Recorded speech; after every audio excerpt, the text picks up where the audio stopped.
शकुंतला दुसऱ्या बाळंतपणासाठी माहेरी आली होती. दुसऱ्यांदा तिला मुलगा झाला. मुलगा लवकरच 6 महिन्याचा होणार होता व शकुंतला सासरी येणार होती. पण आता शकुंतलाला तिच्या नवऱ्याच्या वागण्यात बदल जाणवू लागला होता. तो 2-3 दिवसाआड तिला फोन करू लागला. शकुंतलाने नाही तिच्या बाबांचा मोबाईल घेऊन त्याला फोन लावला तर त्याचा मोबाईल बंद दाखवत होता. चार्जिंग नसेल म्हणून ती झोपी गेली. दुसऱ्या दिवशी सकाळी उठल्यावर चहा पाणी झाला आणि शकुंतलाने पुन्हा फोन लावला तरीही मोबाईल स्विच ऑफ. मग तिने आपल्या सासऱ्यांच्या मोबाईलवर वडिलांना फोन लावायला सांगितला. शकुंतलाच्या वडिलांनी फोन लावला. इकडच्या तिकडच्या गप्पा झाल्या. जावई काय करतात असे सासऱ्यांनी विचारले. हा आहेत ना जरा बाहेर गेले आहेत. आल्यावर सांगतो फोन करायला. बरं तेवढं सांगा. थोड्याच वेळात सयाजीराव गावात फेरफटका मारून घरी आला. वडिलांनी निरोप दिला. तुझ्या सासऱ्यांचा फोन आला होता. तेवढ्यात सासू आणि जाऊ म्हणाल्या, आता बाळाचा 10-15 दिवसांनी 6वा महिना संपेल. 6 महिन्यांचा पूर्ण होईल.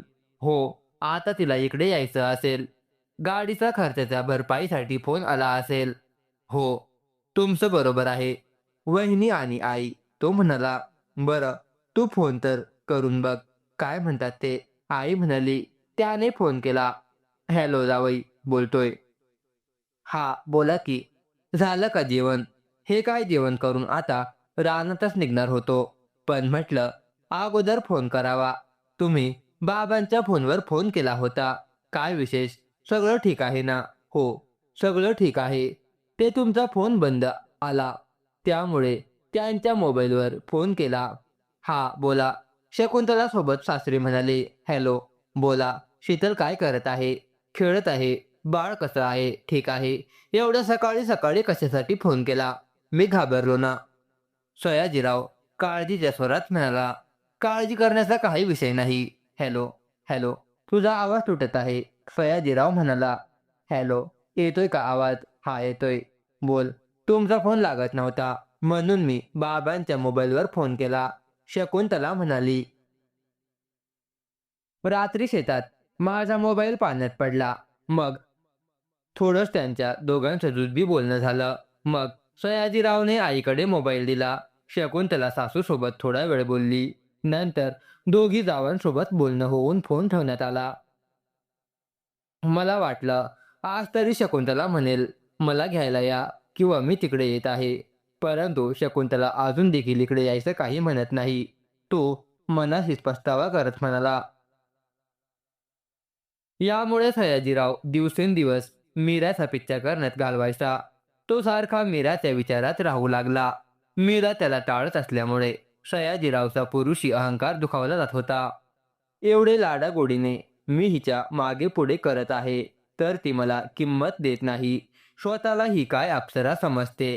आता शेतातील कामे बऱ्यापैकी आवरली होती. त्याचवेळी घरातील स्त्रिया लग्नसराई असल्यामुळे भावकीत मुलींचं लग्न होतं. त्या लग्नाची तयारी करत होत्या. 2-3 दिवसापासून तो जास्त वेळ शेताकडेच राहायचा. घरी काहीतरी बहाणा सांगायचा.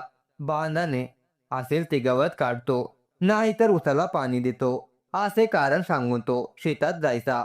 पण त्या 3 दिवसात मीरा काय त्याच्या तावडीत सापडली नाही. आज सयाजीरावच्या भावकीतील मुलींचं लग्न होतं. लग्न 2 वाजता लागलं. त्यानंतर 3 वाजता जेवण करून घरी आल्यावर आईला तो म्हणाला, मी एकदा शेतात फेरफटका मारून येतो. तशीही आज रात्रीची लाईट आहे. ऊसाला पाणी द्यायचं आहे. त्यामुळे मी तिथेच थांबेल आणि आत्ताच तर 3 वाजता जेवण केले आहे. त्यामुळे माझं रात्री डबा पण पाठवू नका. तिकडेच थांबतो. असं बोलून तो शेतात निघून गेला. त्याची वासना दिवसेंदिवस तीव्र वाढत होती. आजही भेटली पाहिजे. नाही भेटली तर अशी भीती त्याच्या मनात होती. घरी मीरा आज एकटीच होती. त्यामुळे ती काय शेतात आलीच नाही. संध्याकाळच्या वेळी तिने सर्व घरदार अंगण झाडलोट करून चूल पेटवली. चुलीवर चहा ठेवला. तितक्यात तिची आई वडील नातेवाईकांच्या कुणाचे तरी लग्नाहून घरी आले. त्यांना चहा दिला. चहा घेऊन झाल्यावर वडील गोठ्यात गुरांकडे गेले. पाहतात तर वाडे नाहीत. वडील बाहेर येत म्हणाले, आता गुरांना रात्रीच्यासाठी वाडे पण नाहीत. वडिलांचं बोलणं ऐकून आई मीराला म्हणाली, लवकर आणून ठेवायचे होते ना. आता जा, त्या भाकरी करायच्या राहू दे, मी करते. अगोदर पटकन एक मोळी वाडे आण. आई, अगं दिवस मावळला आहे. तोंड ओळख मोडली आहे. आता कुठे जाऊ? मीरा भीतीने तोंड बारीक करत आईला म्हणाली, ते तुला अगोदर समजलं नाही का? दिवसभर काय टीव्ही पाहायचं काम केलं का फक्त? आई म्हणाली, मला भीती वाटत आहे. मी एकटी जात नाही. अजून 7 पण वाजले नाहीत. लगेच तिथे भूत येऊन बसले नाहीत. त्यामुळे घाबरण्याचं काय कारण नाही. आई म्हणाली. इकडे सयाजीराव 3 तासापासून तिचीच वाट पाहत होता. कधी एकदा ती एकटी शेतात येते आणि माझी शिकार होती असं त्याला वाटत होतं. आता हिला मी माझ्या जाळ्यात कसा अडकवतो ते फक्त मलाच माहिती आहे. असा विचार करून तो शेतात गेला. आता शेतातली कामे बऱ्यापैकी उरकल्यामुळे शेतकरी सायंकाळच्या वेळी आपापल्या घरी जात असत. गावात 1-2 लग्न असल्यामुळे शेतकरी आज शेतात आलेच नव्हते. एक दुसरी व्यक्ती आलेली, ती गवत काडी घेऊन माघारी गेली होती. याने संध्याकाळ झाली तरी गवत घेण्याच्या निमित्त केलं. आसपासचे शेतकरी सर्वजण आपापल्या घरी गेले होते. शेतात कोणीचीच पाखरूही नव्हतं. तिचं घर शेतापासून जवळ होतं. आजही ही अप्सरा येताना दिसत नाही असं तो मनाशी म्हणाला. इकडे नाही हा करत मीरा शेतात यायला निघाली. पण मला खूप भीती वाटत आहे. तोंडात पुटपुटली. बरं चल, मी येतो तुझ्यासोबत, वडील म्हणाले. ते जरा रागाने म्हणाल्यामुळे ती नको म्हणाली. आज तिला काहीही झालं तरी आपली शिकार बनवायचे या विचारात सयाजीराव असतो. हा तिला दिसणार नाही असं गवत घेत बसला. तनमन लावून तिची वाट पाहत होता. आजही येता दिसत नाही हा विचार त्याच्या मनात येऊन गेला. तोच त्याला बांधावरून चालताना पावलांचा आवाज आला. त्याने थोडंसं बसल्या जागेवर पुढे सरकून ऊस बाजूला करून हालचाल होणार नाही याची काळजी घेत तीच आहे का हे पाहिले आणि तीच असल्याची खात्री करून घेतली. त्यांच्या ऊसाच्या शेजारी असणाऱ्या बांधाच्या पलीकडून मीराचा त्यांचा ऊस होता. मीरा वाढे तोडू लागली. वाढे तोडून झाल्यावरती घेऊन बांधावर आली. तिने वाढ्यांची मोळी बांधली तसे याने हाताला लागल्याचं नाटक केलं. तो गवत घेत असलेल्या ऊसातून बाहेर आला. त्याला पाहताच मीरा त्या काळात भीतीने थकथक आवाज झाला. मी तुला मोळी उचलून लागलो असतो, पण माझ्या हाताला खूपच लागलंय. खूप रक्त येत आहे. तो केविलवाणा वेदनामय चेहरा करत तिला म्हणाला. त्याच्याकडे लक्ष नसताना स्वतःच्या डोक्यावर ठेवण्यासाठी सुंबळ करत, बरं मी माझी मोळी उचलते, मला काय गरज नाही असं म्हणून ती आपली बांधलेली वाड्याची मोळी उचलू लागली. तोच त्याने तिला म्हटले, थोडं माणुसकीच्या नात्याने तरी एवढी जखमेवर रक्त येऊ नये म्हणून आपलं धुडक्या सकाट बांधून दे. खूप लागला आहे असं वाटतं. मनाशी असं म्हणत की त्याच्याकडे येऊ लागली. त्यालाही संधी हवी होती. ती आली. त्याने गवतासाठी आणलेल्या लुगड्याचा काठ तिला फाडायला सांगितला. कुठे आहे ते लुगडं तिने विचारलं. तो म्हणाला, ते काय उसामध्ये घेशील का तेवढं? तिच्याकडे केविलवाणा चेहऱ्याने पाहत तो म्हणाला. ती ते लुगडं घ्यायला उसात शिरली. मागून जाऊन याने तिच्या कमरेला मिठी मारत तिला जवळ ओढलं.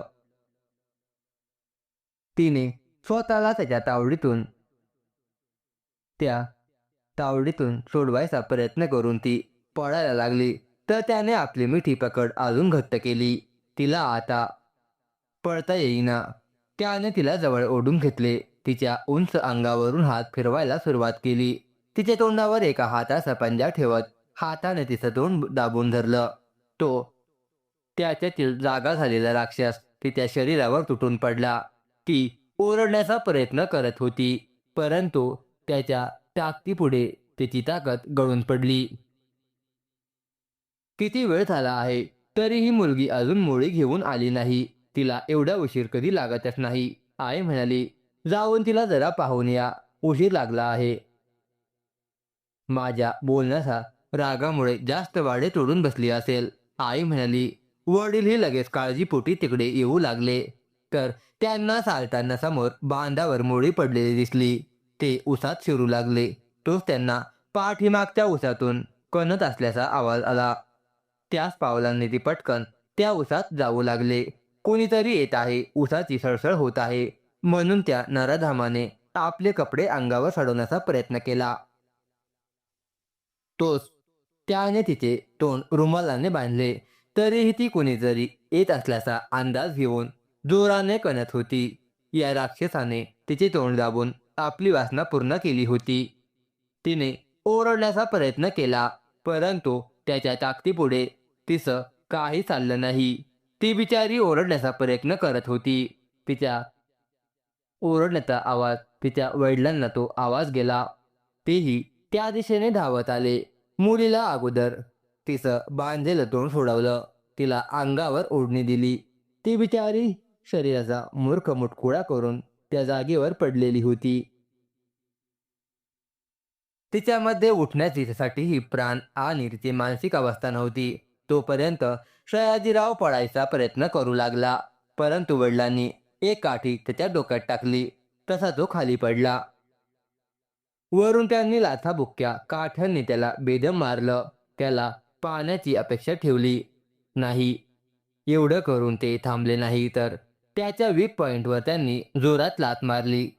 त्याचा पुरुषी अंगावर लाथ मारून त्याचा जीव घेतला. आज आपली मुलगी याची शिकार बनली, परंतु त्यानंतर त्याने अशा कोणत्याही मुलीला स्वतःची शिकार बनवू नये, हा एक त्या वडिलांचा हेतू होता. आपण जर मुलीसोबत आलो असतो तर ही वेळ मुलीवर आली नसती. स्वतःच्या चुकीची वडिलांना लाज वाटली. ती बिचारी मुलगी रडत बसलीये. वडिलांनी तिच्या पुढे हात जोडले आणि तिची क्षमा मागितली. बाबा, तुम्ही रागावला म्हणून काही बोलले नाही. नाहीतरी मी तुम्हाला हे सांगणारच होते. त्यानंतर वडील म्हणाले, म्हणजे काय? याने या आधीही माझ्यावर वाईट नजरेने डोळा ठेवलेला. कधीही मला एकटे साधून वासनादी नजरेने पाहायचा. एकदा त्याने स्पर्श करण्याचा बहाणा केलेला. तुम्हाला हे सांगावं तर तुम्ही मला रागावताल या भीतीपोटी, आणि त्या दिवशी तुमचे आणि आईचे भांडण झाले म्हणून मी विसरून गेली. बेटा, मला त्यावेळी सांगितलं असतं तर आज तुझ्यावर ही वेळ आली नसती. असं म्हणून वडील रडू लागले. जाऊ दे बाबा, तुम्ही त्या नराधामाला शिक्षा दिली. अजून काय हवंय? बरं बेटा, आता आपण असं करूया, इथून निघूया आणि पोलीस केस करू. ते निघणार तोच त्यांची नजर शेतात असलेल्या विषाच्या बाटलीवर गेली.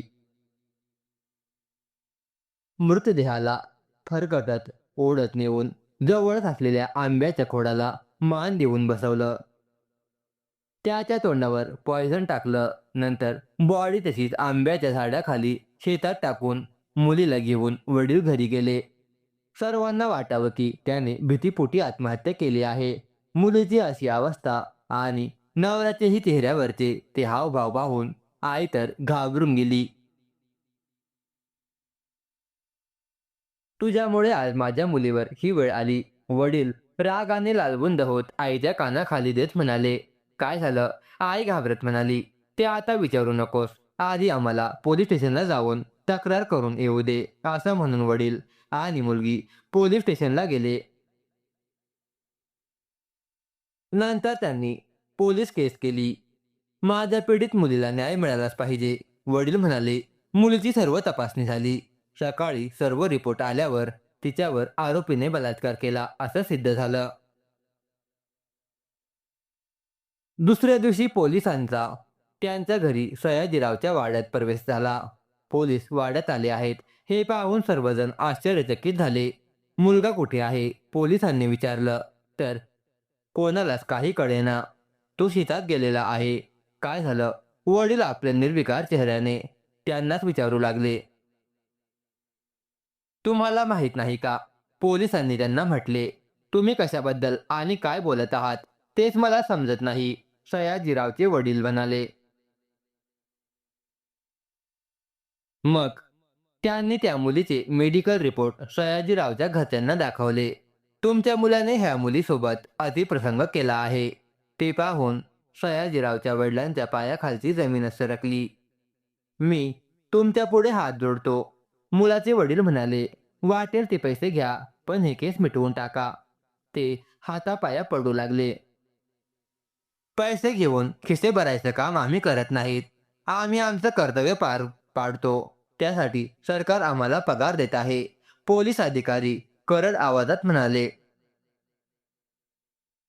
पैशांचं काय? एका मुलीची इज्जत गेली. तुमचा मुलगा कुठे आहे ते सांगा.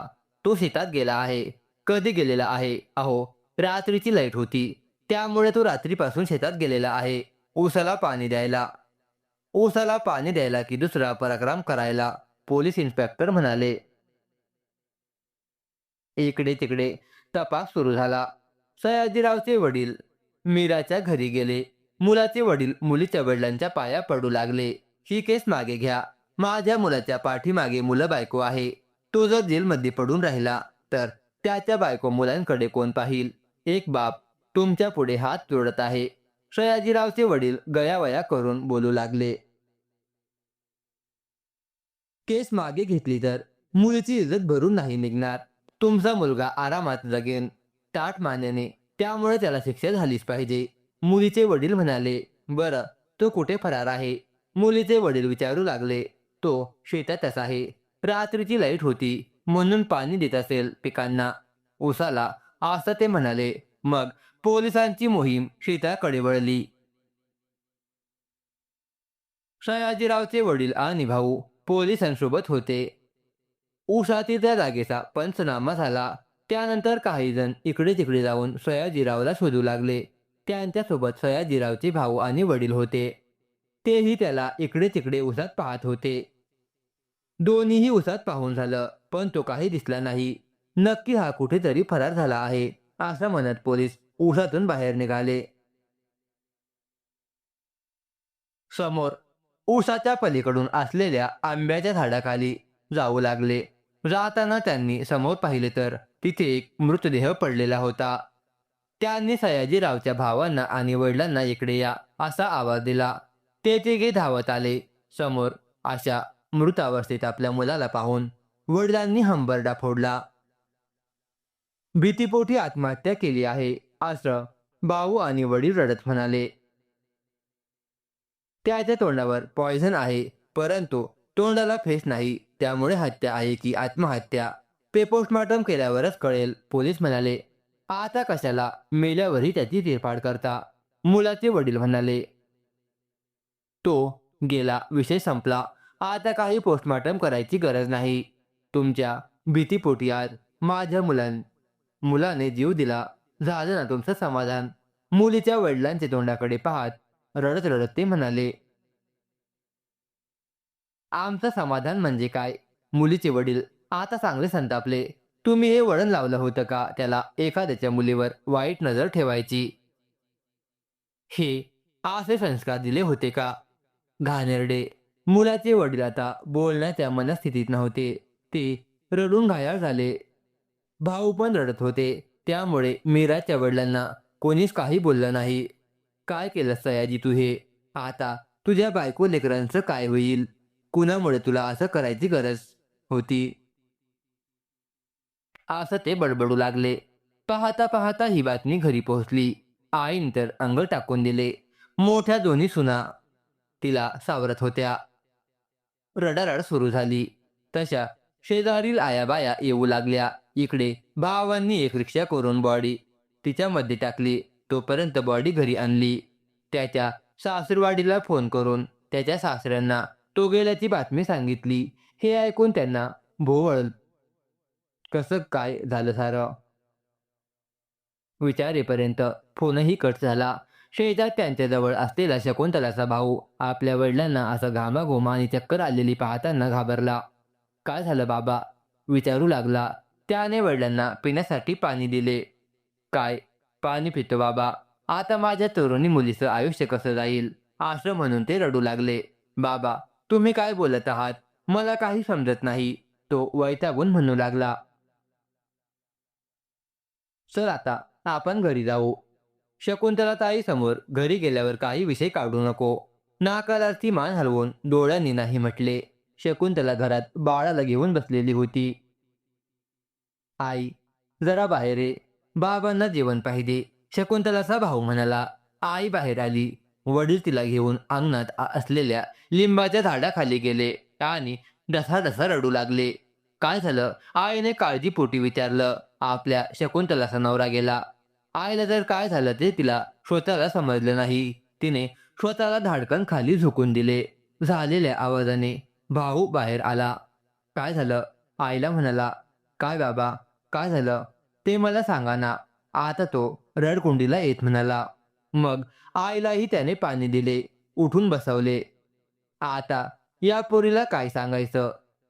लेकूरवाळी आहे. ती निराश होत आई म्हणाली. सध्या तिला काहीच बोलू नको. वडील म्हणाले. पण तिला तिथे गेल्यावर माहीतच होईल ना. आता त्याला आपण तरी काय करू शकतो? पण इथून तिला नको सांगायला. बरं, नाही सांगत. आता मग तिला काय सांगू? फक्त म्हणावं, तुझ्या घरी जायचं आहे, आपण निघूया. ती शकुंतलाकडे गेली. चल शकुंतला, आपल्याला आज तुझ्या घरी जायचं आहे. असं अचानक का ग आई? काय? काय नाही, चल निघूया. छोटी, मी कोणती साडी घालू? त्या दिवशी घेतलेली घालू का? ती लहान बहिणीला विचारू लागली. साधी साडी असू दे. ती साडी नको घालू. आई म्हणाली. आता तर शकुंतलाला वेगळंच काहीतरी वाटलं. तरीही ती तशा साध्या साडीमध्ये आईवडिलांसोबत जायला तयार झाली. तोपर्यंत दारात रिक्षा येऊन थांबली. आई-वडिलांचे ते निर्विकार शांत चेहरे पाहून शकुंतलाला त्यांना सारखं सारखं विचारत होती. काय झालं? आपण असं अचानक का जात आहोत? पण ते काहीच बोलत नव्हते. ते 6 महिन्याचं बाळ आणि 3 वर्षाची मुलगी घेऊन त्याच्या बायकोला आई वडील घेऊन आले. बाळ लहान आहे आणि ही पण बाळंतीणच आहे. त्यामुळे माहेरी तिलाही सांगितले नव्हते. पण सासरी आल्यावर घरासमोर सर्व गाड्या उभ्या होत्या. सर्व वाड्याभोवती सर्व माणसे जमली होती. ती आपल्या आईसोबत गाडीतून खाली उतरत असताना सर्व नजरा तिच्यावर पडत होत्या. एक गृहस्थ काहीतरी कुजबुज करत म्हणाले. माणसाने काय असेल ते लग्नाच्या आधी करावं. लग्नानंतर नको ते उद्योग करू नयेत. आपल्यामुळे मागे लेकरं बायकोच्या जीवनात काय होईल याचं भान ठेवावं. हे ऐकलं शकुंतलाने आणि आईने. आता तर तिच्या मनात नेमकं काय झालं यामुळे भीती निर्माण झाली. शकुंतलाला दरदरून घाम फुटला. काळजात क्षणभर टोका चुकल्यासारखं झालं. तिने आईला विचारलं तर आईचा चेहरा एकदम निर्विकार होता. तसेच आई वडील शकुंतला आणि तिचं लहान बाळ तिने घेतलेलं होतं. वडिलांच्या कडेवर मोठी 3 वर्षाची मुलगी गाडीतून खाली उतरते. आपल्या वाड्यात जाऊ लागले. अंगणातून जाताना सर्वांच्या नजरा शकुंतलावर पडत होत्या. या तरुण ताठ्या पोरीचं काय आयुष्य, असं जणू नजरेतून सर्व म्हणत होते. ती वाड्याचा ओटा सोडून वरती गेली. वाड्याच्या मधोमध असलेल्या पटांगणात ते समोरचे हे दृश्य पाहून आणि तो रडण्याचा आक्रोश पाहून तिच्या पायाखालची जमीनच सरकली. घरातील सर्वजण रडत म्हणू लागले. बघणारे सयाजीराव, तुझी बायको लेकरं आलेत. ती जागेवर भोवळी येऊन त्याच्या बॉडीवर पडली. खूप मोठमोठ्याने हंबरडा फोडू लागली. डोक्याचे केस तोडू लागली. स्वतःचे डोक्याचे केस तोडू लागली. आता मी काय करू? या लेकरांना कसं सांभाळू? रडून त्याला विचारू लागली. जमलेले शेजारी पाजारी तिला सावरत होते. धीर धर असे म्हणत होते. त्यानंतर रडण्याचा आक्रोश उठला. घरावर आता दुःखाचा डोंगर कोसळला होता. हळूहळू त्याच्या 3 बहिणीही आल्या होत्या. आता तर रडण्याचा तो भयंकर आवाज कोणालाही सहन होईना. ना येणारी प्रत्येक स्त्री तिच्याजवळ येऊन तिला कपाळावर शेवटचं कुंकू लावत होती. रात्रीपासून मृतदेह पडलेला होता. त्यामुळे सर्वत्र दुर्गंधी पसरू नये म्हणून बॉडीवर अत्तर मारले जात होते. त्याचा सर्वत्र वास घुमत होता. सर्व गावात उदास वातावरण झाले होते. जमलेली पाहुणे मंडळी, शेजारी पाजारी शकुंतला आणि लेकराचं कसं होईल अशी तिच्याबद्दल हळहळ व्यक्त करत होते. कुणावरही अशी वेळ येऊ नये. अगदी वायऱ्यावर सुद्धा शकुंतलावर आली ती वेळ येऊ नये असे सर्वजण म्हणत होते. भाऊ आणि वडील पण खूप रडत होते. पुरुष मंडळी त्यांना सावरत होते. तर जवळपासच्या आणि काय पाहुणे मंडळींनी मिळून अंत्यविधीसाठी लागणाऱ्या वस्तू आणायला गेले. शकुंतला रडून रडून आता शून्यात नजर घालून बसली होती. तिला फक्त या दोन्ही लेकरांचं कसं होईल? त्यांचं चांगलं आयुष्य घडविण्यासाठी आपण एकटीने काय करायचं हे वाटत होतं. आपलं अस्तित्व काहीच उरलं नाही असं वाटत होतं. कोणत्या जन्मी काय पाप केलं होतं म्हणून मला त्याचं एवढी मोठी शिक्षा मिळाली, असं ती मनालाच विचारत होती. ते 6 महिन्याचं बाळ भूक लागल्यामुळे रडू लागलं. पोरी त्याला पाच. सासू म्हणाली, रडून रडून तिला दूध येत नव्हते. मग कोणी शेजारणीने त्या बाळाला आपल्या घरून दूध गरम करून आणि बिस्किटे आणून खाऊ घातलं. तर ती छोटी 4 वर्षाची मुलगी शीतल आपल्या वडिलांना असं पाहून, पप्पा का झोपलेत? तुम्ही सगळे का लढता? असे विचारत होती. पप्पा उठाना. ते बोल ऐकून तर सर्वांच्या पोटात तुटत होते. आजी, आई अजूनच रडत होत्या. ते लेकरू रडण्याच्या आवाजाने घाबरलेलं. तिला बाहेर आणा असं काही लोक म्हणू लागले. तसं चुलतीने शीतलला उचलून बाहेर नेलं. पुन्हा छोटी शीतल उन्हात खेळू लागली. ते तिच्या आजोबांनी पाहिले. आपल्या मोठ्या नातवाला म्हणाले, शीतलला इकडे घेऊन ये. तसंही ते दोघी लेकरं आता उन्हातच पडले आहेत. बाळ पुन्हा थोड्या वेळानंतर घरात चालू असलेल्या रडण्याच्या आवाजाने रडू लागले. आपल्या रडण्यात त्या बाळाला विसरून गेली होती. मोठ्या सुलतीने बाळाला घेतले. त्याला मांडीवर घेऊन थोपटले.